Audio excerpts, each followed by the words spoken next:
What's up, y'all? The Concise King here with another Apex Legends video. I hope you guys are enjoying Season 6. Season 6 is here. It has been here. It is upon us. A lot of new buffs, a lot of new patch notes. Today, actually, we're going to be diving into Bloodhound's new patch notes, their new buff. A lot of greatness, a lot of awesomeness added to them. But before we dive into that, if you guys like what you see here today, you like the content, like, subscribe, share, drop some likes, drop some comments, drop some love, whatever it may be, y'all. Holler at me. Let me know how I'm doing. Check in. Let me know if I missed anything. But let's dive right into it. New Bloodhound Season 6 buff and patch notes. Calls for more rage opportunities, just like that. A lot of what we've been asking for. But before we get into the patch notes, let's talk about why they needed the patch.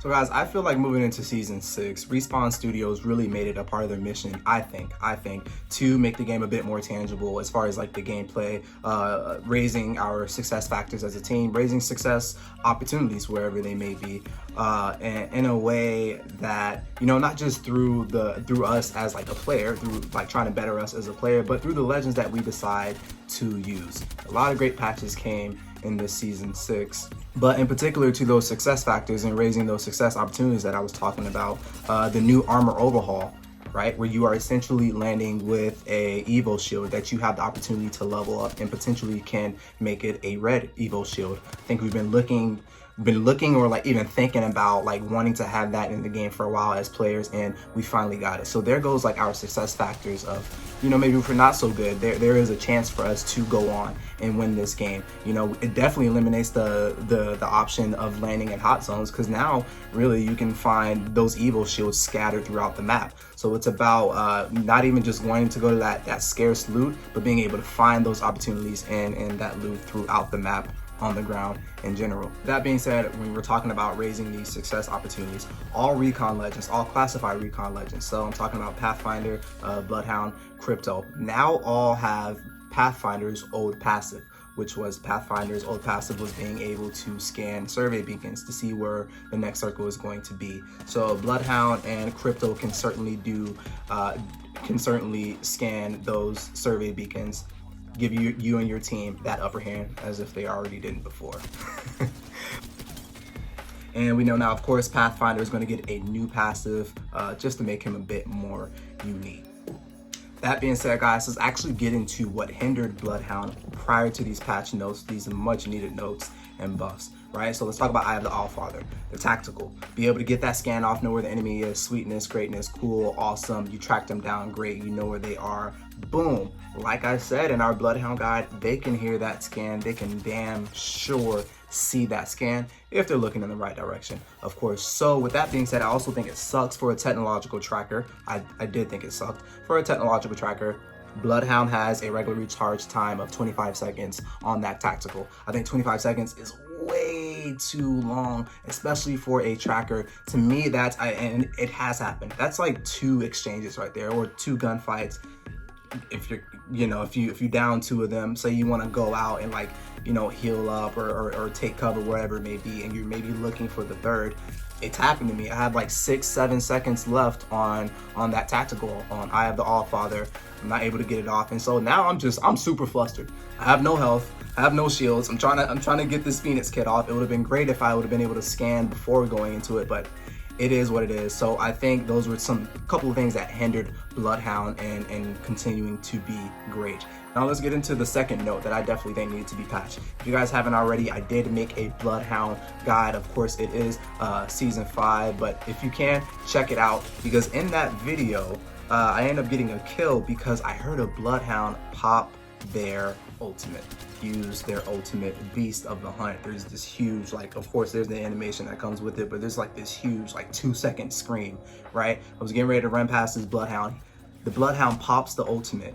I turn around, I was able to get the kill off, but I do think that was a super annoying patch that definitely needed to be patched up. Being able, of course, being a Bloodhound, being a crypto, being a recon legend, you have the ability, you have the advantage, but you're giving up that advantage if you let them know that you're coming, if you let them know that you can see them already. It kind of ties in with crypto's drone. You hear it from a mile away because it's super loud. Or Octane's legs, you hear that Octane running. Or even Pathfinder, you just hear those robotic legs. So it really was a huge giveaway. Definitely think that needed to be worked on. So let's get into what's new. What's popping? Because it's fun. It's a lot of funness now. Let's go back to Eye of the All-Father, right? Do the scan, get that scan off. This I kind of didn't touch on, but there is when you do the scan, you get the scan off, you're able to see the enemies. I'm talking about the actual scan itself, guys. You were able, and how long you were able to get a glimpse of your enemy opponents. You get a glimpse of your enemy opponents for about 1.9 seconds. Now go into, say, Beast of the Hunt. Use that scan, use the Eye of the All-Father, and now that glimpse of how long you can see the enemy has been reduced a little bit to 0.9 seconds. So they appear very quickly. But don't fear, because that is actually in compensation for the buff on Eye of the All-Father, where you are now in Beast of the Hunt mode, you can get your scans off twice as fast. So the tactical recharge time is an average 25 seconds. This is outside of Beast of the Hunt. When you get into Beast of the Hunt, you can now get those scans off every 6 seconds, guys. That time has doubled. Every 6 seconds, you can get a glimpse of that enemy. Of course, the glimpse time has been reduced to 0.9 seconds. It's all right. What matters is that we get to see them, and what matters even more is that it'll be right back in 6 seconds, baby. It'll be right back. I'll know where you are. I'm gonna kill you eventually. Keep running though.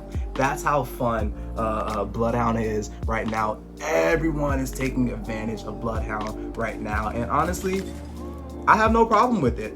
I have no problem with it. Let's get into number 2 when using Beast of the Hunt. So guys, for the last major patch note, did anybody else know, maybe besides me, maybe I just never figured out, did anybody else know that when you use your Beast of the Hunt, there has always been a duration extension? That being, if you down someone, the duration of Beast of the Hunt gets extended. I never knew, and I'll tell you why I probably never knew, because it was 5 seconds long. That's how long you extended it for, 5 seconds. If you got a down, or if you got a kill while you were using Beast of the Hunt, it extended for 5 more seconds. That's great. That was great. That's why I probably never noticed. But now with the new Season 6 buff, that 5 seconds is now 15 seconds. This is why Bloodhound is probably the most sought out right now. This is why Bloodhound is being used and taken advantage of, because once you get rolling, you can keep that thing rolling, guys. It counts for a down or a kill. You can extend the duration of Beast of the Hunt. Super cool patch notes. Really great patch notes, guys. Lots of advantages on Bloodhound and the capabilities. Now here's where you should be careful. Of course, if you refer to my Bloodhound guide, rage responsibly, that's exactly what you need to do even more now. Be even more responsible when raging, when using Bloodhound. And so I say that to say, when raging responsibly, we're gonna have a lot of random players, a lot of randoms just play Bloodhound like they play Octane, just knowing that they have that speed capability. Of course, when going to Beast of the Hunt, you get a kind of a speed boost. I feel like they might have actually made it faster. And I don't know if it's just me, but I also feel like they made the picture and the display a bit better. The display settings on, I don't know, my picture just looks a bit more clear than it usually does. But anyway, I think a lot of randoms are gonna start playing Bloodhound like Octane.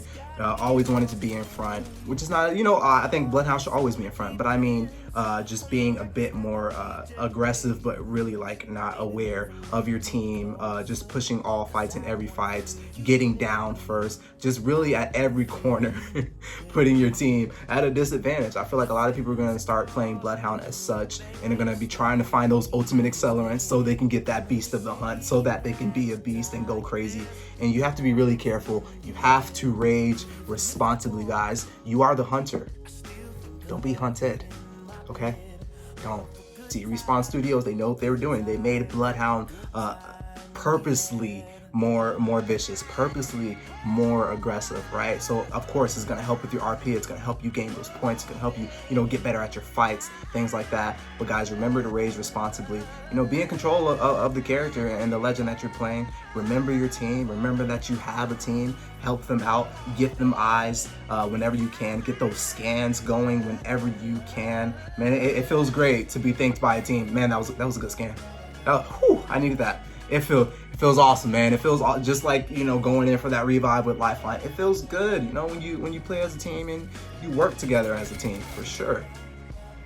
No, but thank you guys for tuning in. The Concise King here. I will see you next week with some more Season 6 Apex Legends content. Guys, if you like what you see today, like, subscribe, and share. Until then, I'll see you next week with another Apex Legends guide. This is The Concise King. Stay safe, keep the health, keep the love, y'all. On.